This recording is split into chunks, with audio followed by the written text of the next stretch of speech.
ressemble à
Esprit Saint vient, lève-les, tout le monde lève-les. Esprit Saint vient, Esprit Saint vient, oh, oh. Esprit Saint vient, Esprit Saint vient, Esprit Saint vient, Esprit Saint vient, Esprit Saint vient, Esprit Saint vient. Esprit Saint vient, Esprit Saint vient, Esprit Saint vient, Esprit de Dieu vient, oh. Esprit Saint vient, Esprit Saint vient, Esprit Saint vient, Esprit Saint vient, Esprit Saint vient.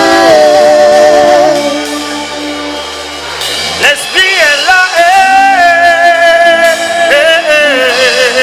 l'Esprit est là. Toutes les noms, l'Esprit est là. Oh, oh, oh, oh. J'entends pas quelqu'un chanter avec moi. L'Esprit est là. l'Esprit est là. L'Esprit est là. L'Esprit est là. L'Esprit est là. L'Esprit est là.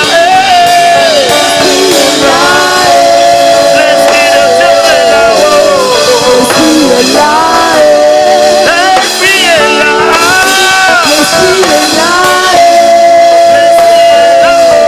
L'Esprit est là. L'Esprit est là.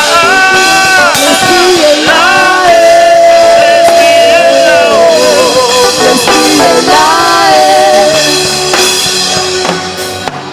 Nous bénissons ton nom pour ces instants que tu rends possibles.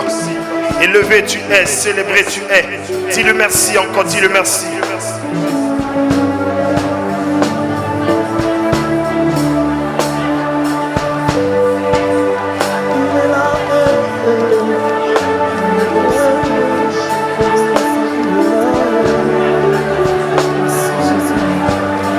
Ton esprit,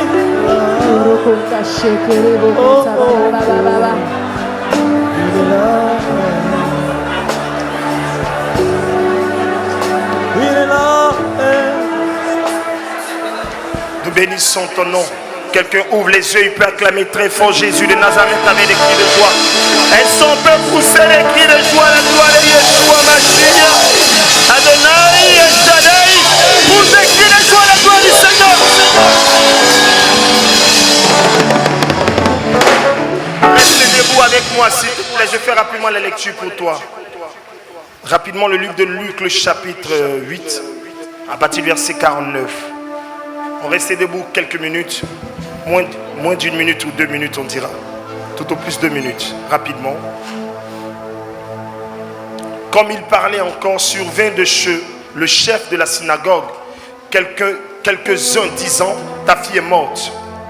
N'importune pas le maître. Mais Jésus, ayant entendu cela, dit au chef de la synagogue, ne crains point, ne crains pas. Crois seulement et elle sera sauvée. Dis Amen bien. Lorsqu'il fut arrivé à la maison, il ne permit à personne d'entrer avec lui, si ce n'est à Pierre, à Jean et à Jacques, et au père et à la mère de l'enfant. Dis Amen. J'ai dit Luc chapitre 8 à partir du verset 49. Tous pleuraient et se lamentaient sur elle. Alors Jésus dit, ne pleurez pas, elle n'est pas morte, mais elle dort. Et il se moquait de lui, sachant qu'elle était morte. Mais il la saisit par la main et dit d'une voix forte, enfant, lève-toi. Et son esprit revint en elle. Et à l'instant, elle se leva. Et Jésus ordonna qu'on lui donnât à manger. Les parents de la jeune fille furent dans l'étonnement. Et il leur recommanda de ne dire à personne ce qui était arrivé. Dis Amen fort. Acclame la parole de Dieu. Assieds-toi royalement et je parle avec toi.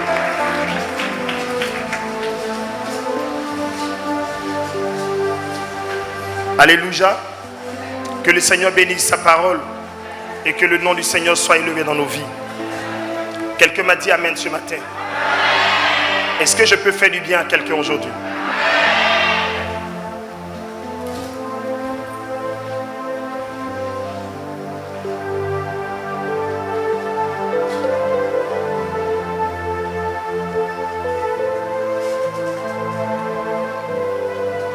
Lève ta main droite. Dis Seigneur Jésus, je sais que je repartirai d'ici béni. Au nom de Jésus. Amen. Acclame Jésus. Est-ce que je peux te parler ce matin? Je vais te parler aujourd'hui de quelque chose qui va te faire beaucoup de bien. Le thème est celui-ci, Seigneur, délivre-moi. Mais tu comprendras beaucoup d'aspects de la délivrance en quelques minutes que je vais parler. En quelques minutes. Pourquoi est-ce que nous devons crier à Jésus pour qu'il nous délivre? En réalité, nous crions à Jésus pour un objectif précis. Toutes les fois de votre vie que vous allez constater que vos efforts ne payent pas et que les mêmes situations demeurent, comprenez qu'il y a des esprits derrière. Sinon, à l'homme a été donné la capacité de parfois régler les problèmes dans lesquels il se trouve. À un homme a été donné la capacité de régler les problèmes par lesquels il passe ou les situations dans lesquelles il se trouve. Dieu lui a donné ce pouvoir-là. Mais l'homme constate que parce qu'il fait des efforts, d'après ses efforts, ce qu'il recherche, il ne trouve pas, c'est qu'il y a un problème. Mais le problème dépasse ses compétences humaines et ses capacités physiques. Vous avez une migraine, vous prenez un comprimé, paf, ça passe à la minute. Vous avez un souci de mal de ventre, vous prenez quelque chose, vous buvez, paf, ça passe les temps qui suivent. Vous avez parfois des douleurs dans le pied, vous prenez les bains de karité ou les massages, vous massez un peu, ça passe après quelques temps. Vous avez un fibrome dans le ventre, vous prenez des médicaments, parfois ça fait descendre. Ou vous allez à l'hôpital, on vous fait une opération, ça quitte. Et le fibrome ne revient plus dans d'autres cas d'espèce. Mais aussi dans d'autres cas, le problème qui se pose à vous est un problème trop sérieux et fort. Vous réalisez que vous faites des efforts mais ça ne marche pas. Vous faites tout mais ça ne porte pas de fruits. Vous vous débattez mais la chose n'aboutit pas. Quelqu'un dira mais pourquoi est-ce que c'est ainsi? Malgré les efforts que je peux faire, ça ne marche pas. Pourquoi? Je vais t'expliquer le pourquoi. La véritable raison est simple. C'est que ce que vous faites par vos efforts qui ne marchent pas, il y a un esprit qui est caché derrière. Et chaque fois que les esprits se cachent derrière des situations de vos vies, ça va vous mettre en retard et en retard et en retard. Vous allez vous débattre mais ça ne marchera jamais. Qui a déjà fait des efforts sur des situations, il veut changer mais ça ne change pas. Et ça demeure jusqu'aujourd'hui. Et quand les esprits se cachent derrière des situations, la force humaine ne peut pas régler. L'intelligence humaine ne peut pas régler. Le pouvoir de l'homme ne peut pas régler. Ton argent ne peut pas régler. C'est pourquoi il y a des gens qui ont beaucoup d'argent mais ils ne maîtrisent pas leurs enfants. Ils donnent tout ce qu'il faut donner à son enfant mais il ne peut pas le maîtriser. Il y a des femmes, elles sont dans le foyer. Elle est toute belle, le monsieur l'aime, son mari lui donne tout ce qu'on peut donner à une femme. Vous savez ce qui est marrant? C'est que malgré tout ce que le mari fait, elle ne peut pas arrêter de le tromper. Son mari est toujours présent. Mais quelque chose la pousse à ne pas l'aimer. Il y a une force qui lui dit, tu as fait quoi? Est-ce que lui là seul, il va t'envoyer où? Son argent même et puis après.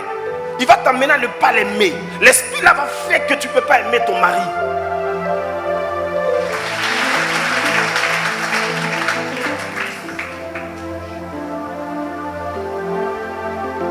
De quoi est-ce que je parle si je dois aller sur le plan spirituel? Vous allez comprendre et vous allez convenir tous avec moi que dans le monde spirituel, sauf ceux qui ont le pouvoir de dominer, dominent. Quand Dieu crée l'homme, la première des choses après la vie que Dieu donne à l'homme, c'est le pouvoir de dominer et d'assujettir. Le diable a compris qu'il avait en face de lui un être assez surnaturel et puissant. Le diable va s'attaquer à l'homme par la ruse. Le diable a compris qu'on peut gagner l'homme en utilisant le moyen de la ruse. En utilisant la ruse pour faire du mal à l'homme. Pour l'induire lui-même dans une erreur. Parce que le diable ne peut pas te tuer ni t'atteindre si tu n'as pas ouvert une porte. Mais comment tu ouvres la porte? Il utilise la ruse. La ruse, c'est le moyen de la séduction. Donc les esprits entrent dans vos vies par la séduction. En vous donnant l'envie d'aimer des choses qui sont éphémères.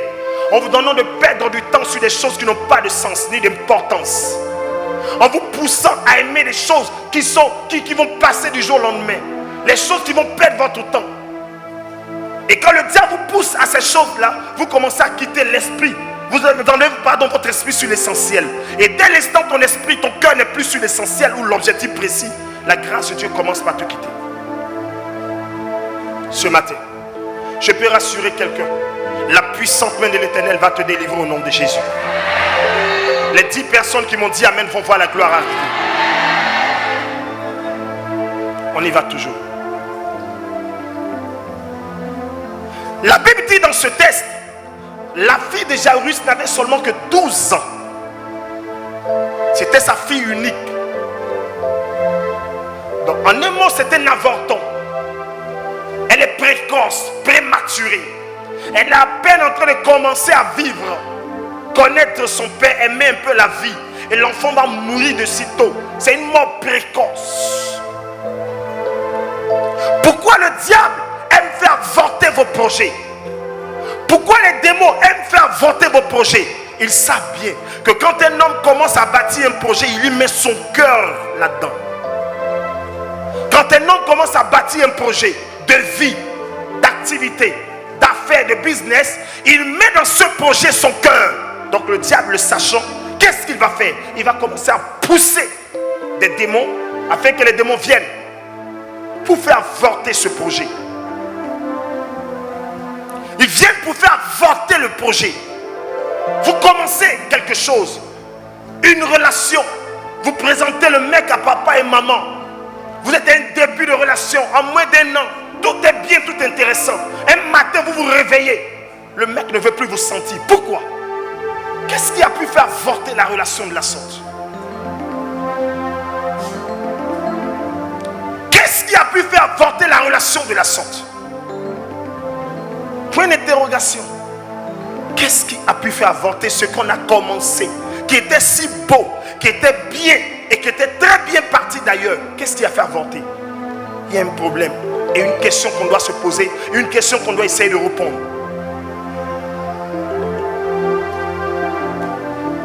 Vous commencez à suivre Jésus. Vous abandonnez le péché. Vous dites, moi je promets à m'attacher à Jésus. Et vous êtes accroché à ce Jésus. Vous donnez votre cœur, votre vie. Au bout de 1 an, après avoir été baptisé, vous commencez à vous rétracter. Vous êtes découragé subitement. Le diable a commencé à opérer. Comment il opère pour te décourager? Il va te ramener sur le point de départ en te disant, écoute fils, quand tu n'allais pas à l'église, voici comment tu étais. Quand tu n'allais pas à l'église, voici le nombre de mecs que tu avais dans ta vie, ma soeur. Tu avais 7. Un te prenait à midi, l'autre te prenait vers 20h. Et les deux, quand tu sors de là, tu as au moins 300 000 francs. Aujourd'hui, tu dis que tu as accepté Jésus. Les 300 000, tu ne les vois plus. Même dans le mois, pour voir les 300 000, c'est compliqué. Pour payer ta maison, c'est compliqué. Qu'est-ce qui se passe? Donc, des questions commencent à remonter. Et ce qui va naître dans ton cœur s'appelle le regret.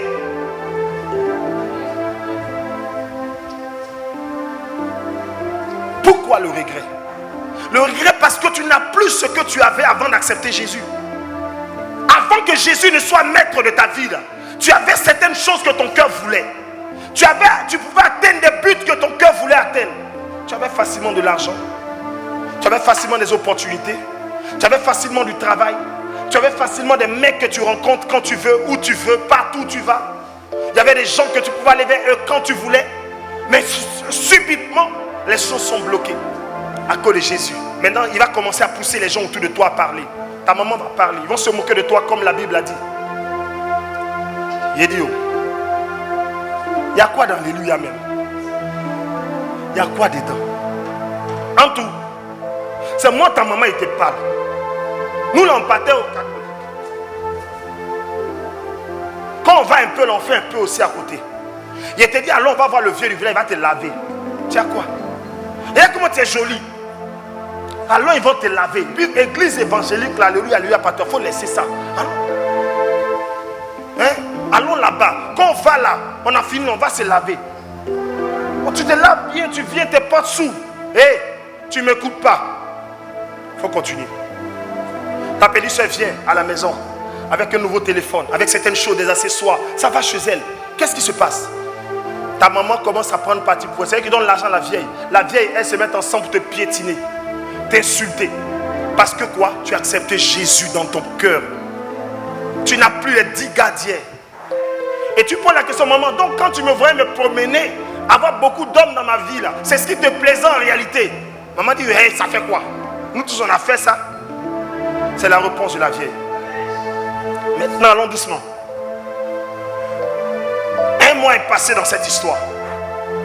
Ton dernier ami sur qui tu comptais va encore te lâcher. C'est l'œuvre du diable et il continue. Il va maintenant commencer à emmener le pasteur qui t'a prêché l'évangile que tu as accepté Christ là. Le pasteur maintenant va commencer à t'attaquer aussi. C'est surtout on prêche maintenant à l'église. Oh, au début quand tu arrivais dans l'église tu brillais. Parce que tu avais encore tes gars, tu n'avais pas encore laissé tes gars. Maintenant tu ne peux plus faire des offrandes. Quand le pasteur prêche maintenant, il pense que tu as ça, tu ne veux pas donner. Oh, il ne sait pas que en réalité ce sont les mecs que tu rencontrais dehors qui te donnaient tout cet argent et tu lui apportais aussi les offrandes. Donc le pauvre pasteur qui ne voit pas, qui n'entend pas, qui n'écoute pas la voix de Dieu, commence à s'attaquer à toi, l'enfant de Dieu. Pour si peu, il va prêcher des messages sur toi. Donc tu ne peux plus l'approcher parce que tu n'as plus d'offrande. Tu es paniqué, tu es perdu dans l'histoire. Mais où est-ce que je vais? À quel sort me vouer? Le diable va pousser le pasteur à te regarder autrement. Pousser l'église à te regarder autrement. Pousser ta propre famille à te regarder autrement.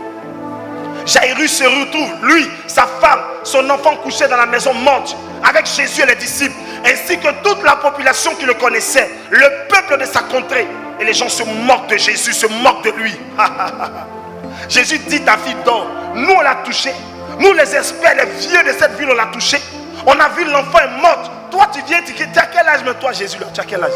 Tu as venu mentir à ce vieux Jairus que son enfant n'est pas mort et qu'elle dort, mais d'où tu sors là? Chacun a commencé à insulter Jésus. Chacun a commencé à dire ce qu'il voulait dire.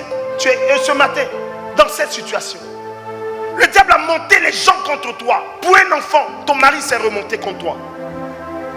Parce que tu n'as pas de travail, tu vas à l'église. Toutes tes soeurs sont là à adorer le fétiche du village. D'autres sont là en Europe. Toi, tu refuses d'aller adorer. Tout le monde se lève contre toi. Parce que tu n'as pas d'argent, tout le monde se lève contre toi. Écoute-moi, j'ai une bonne nouvelle pour quelqu'un ce matin. Non, que l'amen de quelqu'un ne me plaît pas. J'ai une bonne nouvelle pour toi ce matin. Parce que tu n'as pas, tu es oppressé de partout. Chacun s'élève, il dit ce qu'il veut dire de toi. Chacun s'élève, il te pile comme il peut te piler. Jésus est resté serein et imperturbable. Jésus ne parlait pas à la foule, mais Jésus parlait à Jairus, qui l'a invité chez lui. Celui qui t'a invité à l'église, ce n'est plus ton ami. À un moment de notre foi, on ne regarde plus celui qui nous a invités. On écoute celui pour qui on est là.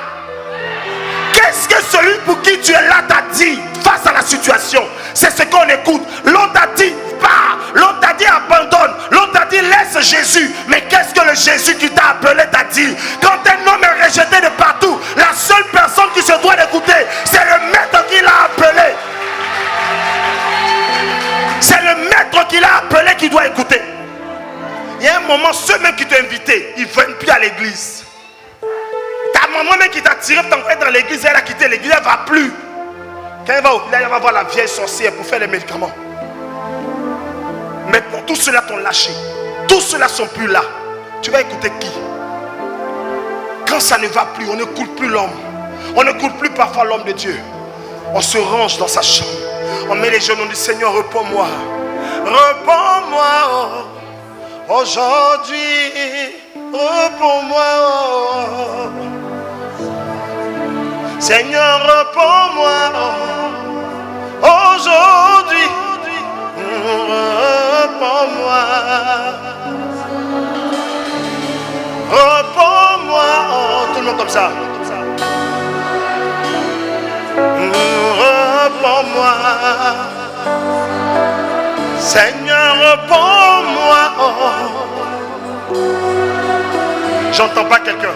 Réponds-moi. Je chante avec le peuple. Réponds-moi. Réponds-moi. J'entends pas ta voix. Réponds-moi. Seigneur, réponds-moi. Je n'ai rien fait de mal. Moi, je n'ai rien fait. Moi, je n'ai rien fait. Tout le monde. Vis ce chant. Moi, je n'ai rien fait. Mais je souffre tant. Depuis toujours. Moi, je souffre tant. Depuis toujours. Moi, je souffre tant. Depuis toujours. Moi, je souffre tant. Tout le monde. Seigneur, réponds-moi. Tout le monde. Aujourd'hui, Seigneur, réponds-moi. Si tu chantes avec ton cœur, il te répondra. Seigneur, réponds-moi. Aujourd'hui, Yahweh, réponds-moi. Papa, réponds-moi. Aujourd'hui, Adonai, réponds-moi. Seigneur, réponds-moi. Aujourd'hui, réponds-moi. Est-ce que quelqu'un peut acclamer Jésus très fort?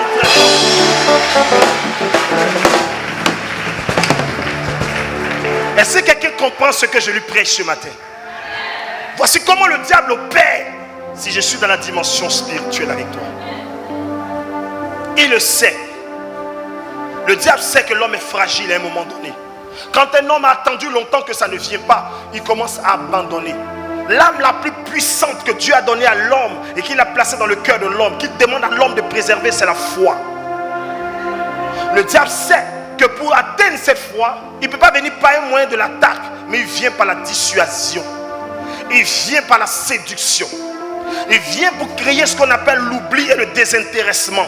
Quand un homme commence à sentir à un moment donné qu'il n'est plus trop intéressé, il n'est plus concentré sur la chose qu'il avait mis dans son cœur au départ, c'est qu'il y a un problème spirituel qui est là. Tu aimais la chose, tu étais chaud sur la chose, subitement, soudainement, tout à coup, brusquement. Oh, tu fais plus. On t'appelle, tu ne réponds plus. On te sollicite, tu n'es plus présent. Mais qu'est-ce qui a bien pu se passer pour que tu décides d'abandonner la chose ainsi? Il y a quelque chose qui ne va pas. That is a problem. C'est ce problème que nous devons régler ce matin. Toutefois que vous essayerez de faire des efforts dans vos vies pour entreprendre des actions dans vos vies et que vous voyez que vos efforts ne payent pas, il y a des esprits qui sont cachés derrière. Il y a des maladies, vous soignez, ça ne guérit pas. Tu soignes. On te dit que ce médecin est celui qui est spécialiste dans le domaine. Mais tu réalises que ce médecin-là, il a tout essayé, but the thing is not working. Il y a un esprit qui est caché derrière. Il y a un démon qui est caché derrière. Il y a un esprit qui se place derrière cette situation pour t'oppresser et pour te mettre en retard. Mais ce matin, tout ce qui est de forme spirituelle, le Seigneur nous a donné le pouvoir de les dominer, de les chasser au nom de Jésus. Les 11 personnes qui m'ont dit Amen, la chose va arriver. Comment est-ce que nous devons faire pour pouvoir gagner la bataille? La première des choses que nous allons mener, c'est que Dieu va nous conduire vers un oint. Dieu n'opère jamais dans son plein sa volonté sans un serviteur, sans un instrument. Dieu se sert toujours d'un instrument pour opérer et démontrer sa gloire. La Bible dit ceci: par un prophète, il les fit sortir, et par un prophète, il les établit. Si je parlais à quelqu'un, il me dirait bien amen. Par un prophète, il fait sortir Israël, et par un prophète, il établit Israël.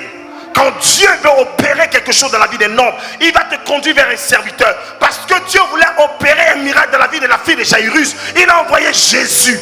Chaque fois que Dieu veut libérer un peuple, une famille, une nation, une contrée, un village, des amours, des endroits, des peuples, à quelque niveau que ce soit, Dieu suscite des serviteurs.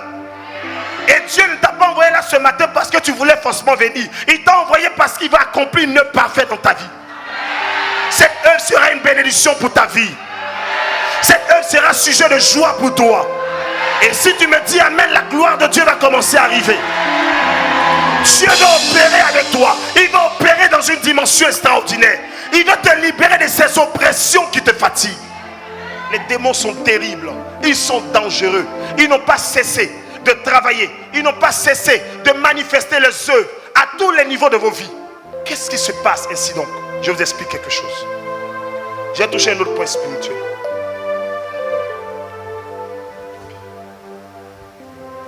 Le diable sait que si tu as tué, il n'a rien gagné. Donc il ne va pas chercher à te tuer d'abord.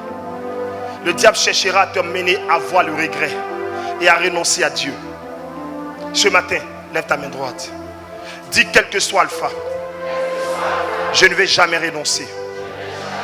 Répète avec autorité: je ne vais jamais renoncer. Je resterai accroché au Seigneur Jésus tout le long de ma vie jusqu'à ce que Jésus revienne. Dis amen fort.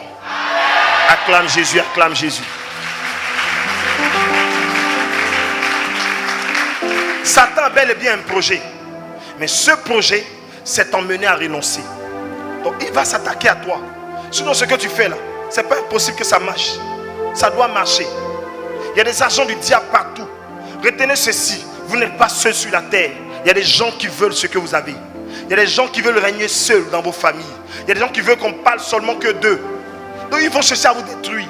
Regardez cela, mais ça se reflète dans l'image de la politique. Les situations géopolitiques, les situations politiques que vous voyez à travers le monde. Les gens veulent régner seuls. Ils sont maîtres, ils sont dieux, ils sont des pharaons, ils sont des esprits. On ne doit parler que d'eux. On n'a pas le droit de critiquer. Tout cela, c'est comme ça le monde spirituel marche. C'est ceux qui dominent qui s'imposent. Si vous ne dominez pas, on vous dominera. Qu'est-ce qui te domine depuis longtemps? Est-ce un mari de nuit? Il sera dominé aujourd'hui. Qu'est-ce qui te domine depuis longtemps? Est-ce un esprit humain de la sorcellerie? Aujourd'hui, c'est toi qui le domineras. Après ce dimanche, c'est toi qui vas les poursuivre dans tes rêves. Les bœufs qui t'ont têté, c'est toi qui vas les têter. Tu réaliseras que la petite masse de tête que tu as là sera remplie de cornes, au moins de 50 cornes qui vont les têter tout droit, ils vont mourir. Je prophétise à quelqu'un ce matin: tous les combats auxquels tu étais soumis hier, l'Éternel t'a redonné la position au-dessus de ces combats. Tout ce qui t'avait soumis aujourd'hui se soumet à toi. Tout ce qui t'avait plié se plie à toi. Tout ce qui t'a dominé, c'est toi qui le domines. Tout ce qui t'avait écrasé, c'est toi qui prends le dessus. Si tu te lèves, tu me dis amen, la chose va arriver.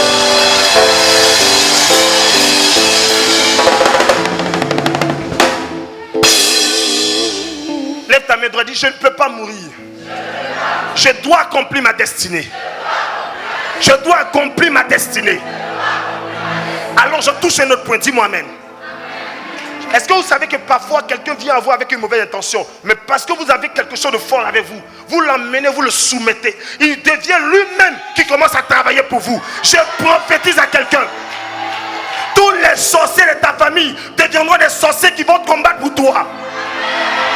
J'ai dit: ils commenceront à combattre pour toi. Je ne sais pas si je parle à une femme ici, mais ils commenceront à combattre pour toi. Ta belle-mère qui t'insultait hier, c'est elle qui va se retenir contre tous ceux avec qui elle t'a insulté pour les insulter à ta place. Quand le retournement de situation arrive pour une personne, Jésus a parlé sans moquer de lui. Mais à la fin, qui a commencé à parler à la place de Jésus, c'est Jairus. Celui qui ne t'a pas défendu au départ sera ton défenseur en dernière minute. Aux dernières heures, tes défenseurs vont t'étonner. Dieu suscitera des hommes et des femmes qui vont te défendre. Dieu suscitera des personnes qui vont te défendre. Je vois une défense coriace arriver en ta faveur. Si je parle à une femme ici, elle me dira Amen. Si je parle à un homme ici, il me dira Amen. Je peux voir la défense arriver dans ta vie. Il y a longtemps que... Écoutez, je vais dire quelque chose à quelqu'un. Parfois, les gens vont voir des marabouts pour venir s'attaquer à toi. Dis-moi Amen et puis j'explose là. Comme moi dans ce quartier, ils ont fait envoyer un marabout dans un immeuble pour venir s'attaquer à moi, attaquer à l'église. Mais ce qu'ils ne savent pas, tout le travail que le marabout a fait n'a pas marché. Ça ne peut pas marcher. Ça ne peut pas. Tu vas dépenser tout ton argent dans le maraboutage, ça ne va pas marcher. Ça ne peut pas marcher. Quand Dieu a établi un homme, personne ne peut le détrôner. Quand Dieu t'a donné le foyer, mamie, tu n'as pas besoin de frotter trop de pommade. Souvent on voit le monsieur bien habillé, belle voiture, tout, mais la femme elle est bizarre. Elle ne force pas, elle ne fait pas de maquillage, mais le monsieur est fort de sa femme. Tu sais pourquoi? Parce que Dieu l'a établi là. Partout Dieu t'a établi, personne ne peut t'enlever. Je veux dire à quelqu'un, partout où tu te trouves, n'aie pas peur. Si seulement Dieu t'a établi en ce lieu, personne ne pourra t'enlever. La mort ne pourra pas t'enlever. Les démons ne pourront pas t'enlever. Je ne sais pas si je parle à quelqu'un ce matin. Je dis, ils ne pourront pas t'enlever. Personne ne pourra t'enlever. Nobody will stop you. Alléluia. Il y a des gens, ils ont un projet de t'arrêter, mais ils ne pourront pas t'arrêter. Ils sont allés voir le marabout contre toi. Marabout, voilà la photo qui est là. Celle-là, il faut l'enlever dans le foyer là. Elle n'est pas bonne, je ne l'aime pas. Je dis marabout, enlève celle-là dans le foyer là. Il demande à la personne qui a envoyé la chose. Il dit, donne-moi le numéro de cette dernière. Parce que pour l'atteindre là, il faut que par son numéro, elle fait un appel. Et elle dit des paroles en arabe pour la détruire. C'est là le marabout t'appelle. Puis il dit, ma chérie, il faut faire attention. Il y a des gens qui sont contre toi. Ils sont venus me voir pour qu'ils te détruisent. Mais il a ramené ça sur eux. Cette année, tu serais étonné que le même marabout qu'on envoyait contre toi va se retourner contre ceux qui l'ont envoyé contre toi. Il va se retourner contre ceux qui l'ont envoyé contre toi. Il va se retourner contre tes détracteurs. J'ai dit à quelqu'un, il va se retourner contre eux. Au nom de...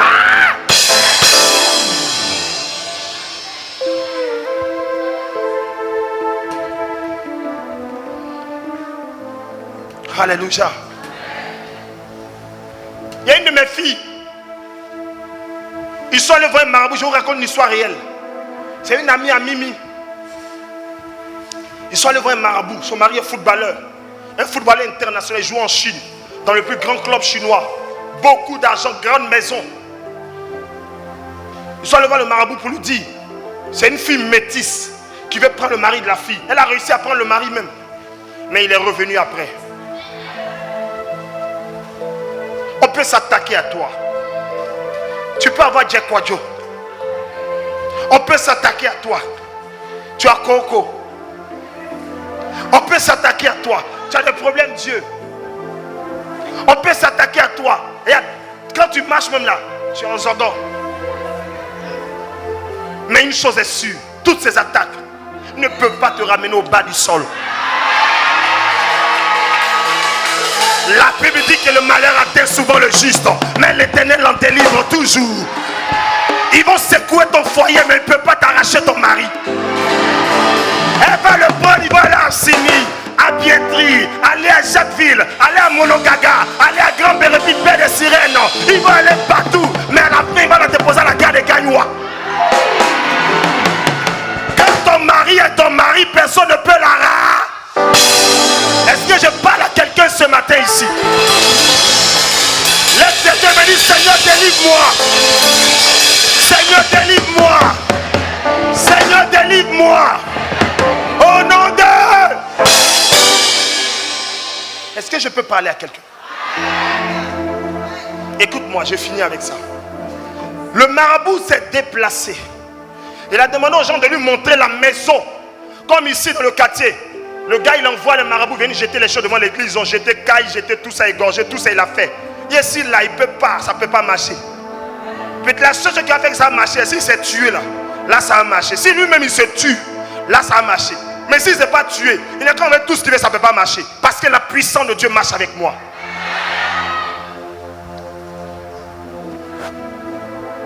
Et le marabout s'est déplacé pour aller où? Jusqu'à chez la fille.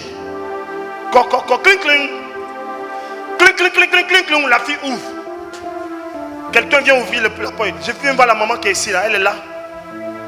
On dit qu'on arrive, on va lui dire. On dit à un monsieur qui lui veut te voir. La jeune dame sort. Elle reçoit le monsieur sur la terrasse. Il dit au monsieur, je suis marabout. Il y a une femme qui est venue me voir. 2 femmes sont venues me voir. Pour qu'elles te gardent ton foyer. Pour t'enlever dans ton foyer. Mais quand il est construit, vu que tu as une grande de toi, tu n'as rien fait de mal. Mais moi, je vais travailler pour toi, pour t'aider. La femme dit, je n'ai pas besoin de marabout. Si on t'a dit de me faire du mal, il faut le faire, il n'y a pas de problème. Mais que Dieu décide. Le monsieur s'est mis à genoux. Je vous raconte l'histoire, il demande pardon à la femme. Il est parti. Ils sont venus donner encore 2 millions pour qu'il fasse. Il est revenu encore voir la femme pour lui dire, ma fille, pardon. Voici ce qu'on m'a dit. Elle dit, papa, ce que tu veux faire, il faut faire. Moi, je suis fatigué. Moi, je suis là. On t'a payé, non, il faut faire ton travail. Il faut faire comme si je ne suis pas là. Écoute-moi. On t'a payé, fais ce que tu as fait. Ils ont fait ce qu'ils avaient à faire comme travail, comme action. Le mari a laissé la femme. Il allait à la justice demander le divorce. Il voulait payer des gens pour qu'on divorce. Ça va encore voir, tout est possible. Mais gloire à Dieu. Il y a une dame juge là-bas. Là. La femme, on parle d'elle. Souvent, il y a un côté bon, un côté qui n'est pas bon. Mais la femme l'a bloqué. Elle ne dit pas venir divorcer une femme sans ce consentement. Quelle histoire. Il a donné de l'argent. Ils n'ont qu'à rayer. Ça dit que quand ils sortent là, on met comme ça. Elle n'a signé, on n'a pas signé, on s'en fout d'elle. Et puis on signe le divorce. Ils ont touché tout. Si elle était, ça n'a pas marché. Elle-même, elle est couchée à la maison peinant. Hein. Elle ne fait rien, bouge pas. Elle n'est pas allée quelque part. Elle est venue voir seulement le prophète exaucé. Je lui ai posé une question. Ma fille, tu veux quoi? Elle dit, papa, moi, je ne bouge pas, je suis là. Ce que Dieu veut pour moi, c'est ça qui est là. Mais il ne veut pas qu'il repasse dans mon foyer. Et la jeune dame est restée. Il a fait 1 an de relation avec la fille métisse.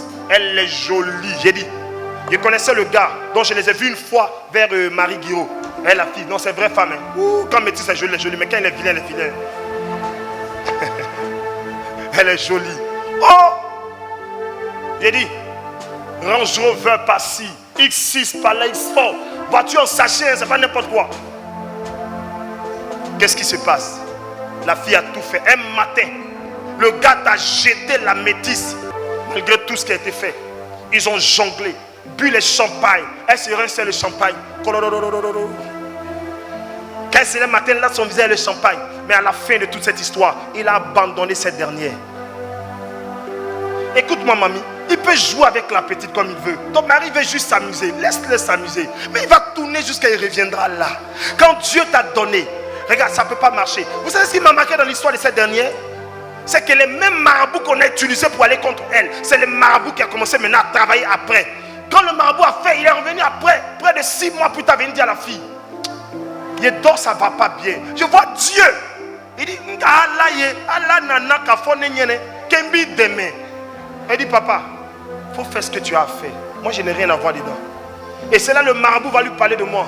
Il dit, quand pasteur Dolo, pasteur, à Kungonon, c'est bon. Il a dit, le marabout a retourné la chose, le même travail qu'il a fait. Il a retourné sur la même fille. Tout ce que les gens t'ont fait. Partout, on a fait sur toi le maraboutage. Partout, on a envoyé ton foyer, ton nom, la vie de tes enfants. Ce matin, les mêmes marabouts qui ont travaillé contre toi, ils vont se lever pour travailler en ta faveur. Dieu va les utiliser pour travailler en ta faveur. Je ne sais pas si je parle à quelqu'un ce matin. Je dis, ils vont travailler en ta faveur. Ils vont travailler en ta faveur.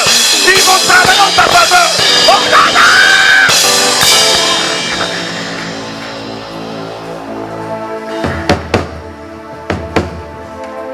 Une histoire de la Bible démontre. Balak est un homme qui était roi dans son pays. Il a juré de détruire Israël. Mais la Bible dit ceci. Il est allé soulever un devin, un homme qui avait le pouvoir occulte, qui parlait aux morts, qui parlait aux esprits, aux entités. Il allait le voir pour dire, je veux que tu maudisses Israël pour moi. Chaque fois que le monsieur Balaam, le devin, le féticheur, le marabout de leur époque, l'homme qui avait le pouvoir, qui peut faire disparaître des villes et apparaître des villes, il peut se déplacer, il disparaît pour arriver dans les coins, il avait des pouvoirs mystiques terribles. La Bible dit, quand l'homme ouvre la bouche, c'est une autre parole qui sort à la place de la malédiction. Laisse-les parler. Dieu va les emmener à parler. Mais en parlant, il est sous une onction extraordinaire qui l'emmènera à bénir ta vie. Tu t'appelles Olivier. Hier, il avait dit Olivier, sois maudit. Olivier, tu vas mourir.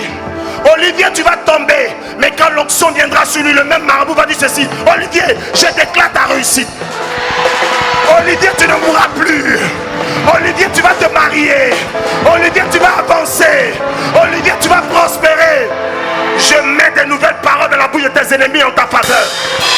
Tes ennemis sont obligés de changer de propos en ta faveur. La rivale va dire, mais la femme, elle est bien.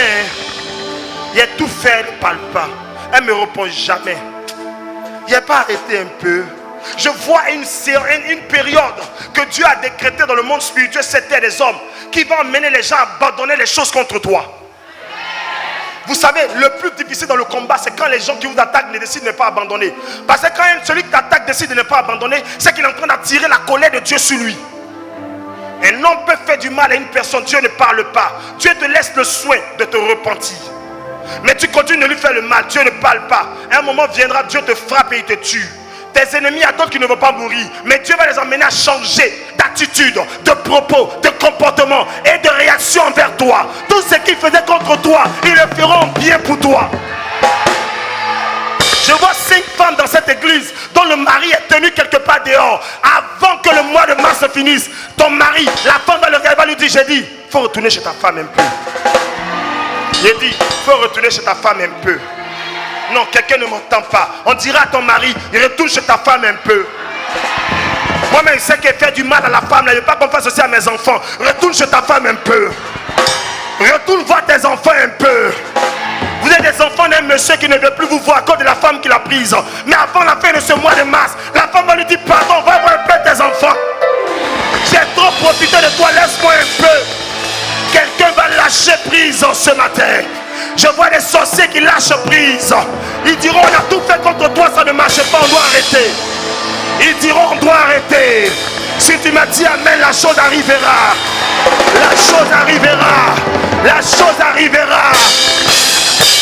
Je vais compter jusqu'à 3, on va se lever, on va crier un amen victorieux. C'est l'amen de la victoire. J'ai dit 1, j'ai dit 2, j'ai